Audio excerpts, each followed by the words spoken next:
Aunty ನೀವು ಯಾಕೆ ಇಲ್ಲಿ ಬಂದಿದ್ದು ಅಂತ ಕೇಳಿದ್ರು. ಇಲ್ಲಿ ಎಲ್ಲೋ ಚಿಕ್ಕ ಇದ್ದಿದ್ದೆ ಅಂತಲ್ಲಪ್ಪ ಆಯುರ್ವೇದ ಔಷಧಾಲಯ, ನಮ್ಗೆ ಈ ಥರ ಎಲ್ಲ ರಜೆ ಆಗ್ಬಿಟ್ಟಿತ್ತು, ತೋರಿಸ್ಕೊಳಕ್ಕೆ ಬಂದೆ ಅಂತ. ಅದು ಅದು ಈಗ ಈಗ ಇಲ್ಲ ಇಲ್ಲಿ. ಈಗ ನೀವು ಹೋದರೆ ಅಲ್ಲಿ ಯಾರು ಇರೋದಿಲ್ಲ, ಈ ಥರ ತೊಡಗಿಸ್ಕೊಂಡು ಮಾತಾಡಿದ್ರು ಅಪ್ಪ. ನೀವು ಒಂದು 5-6 ತಿಂಗಳು ಮಟ್ಟ ಇಲ್ಲಿ ಬರೋ ಅಷ್ಟಿಲ್ಲ. ನೀವು ಬೇರೆ ಕಡೆ ಎಲ್ಲಾದರೂ ಇದೆ ಹೋಗಿ ತೋರಿಸ್ಕೋಬೋದು. ನೀವು ಯಾಕೆ ಇಲ್ಲೇ ಬರೀತೀರಾ? ಇಲ್ಲಿ ಇಲ್ಲ. ಯಾರು ನಿಮ್ಗೆ ಹೇಳಿದ್ದು ಇಲ್ಲಿ ಹೋಗಿ ಅಂತ? ಇವಾಗ ಒಂದು 2-3 ತಿಂಗಳಿಂದ ಯಾರು ಹೇಳಿದ್ರಪ್ಪ, ಅದಕ್ಕೆ ಬಂದೆ. ಅದಕ್ಕೆ ಇವಾಗ ಬಂದಿದ್ದೀರಾ ಅಂತೆಲ್ಲ ಹೇಳಿ ಅವರೆಲ್ಲ ಮಾತಾಡಿದ್ರು. ಮತ್ತು ಅವರೆಲ್ಲ ಅಡ್ರೆಸ್ ಕೇಳಿದ್ರು. ಇಲ್ಲಿ 3 ಜನ ಇದ್ರಲ್ಲ ಅವರು, ಎಲ್ಲಿಂದ ಬಂದಿದ್ದೀರಾ ಆಂಟಿ ನೀವು? ಅದೇ ಅಂದಾಜು ಎಷ್ಟು ಏಜ್ ಇರ್ಬೋದು ಅಂತ ಅವ್ರಿಗೆ?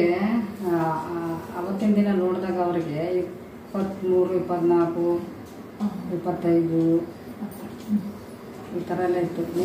ಸಮಪ್ರಾಯದ ಹುಡುಗರು, ಸಮಪ್ರಾಯದ ಹುಡುಗರೆಲ್ಲ.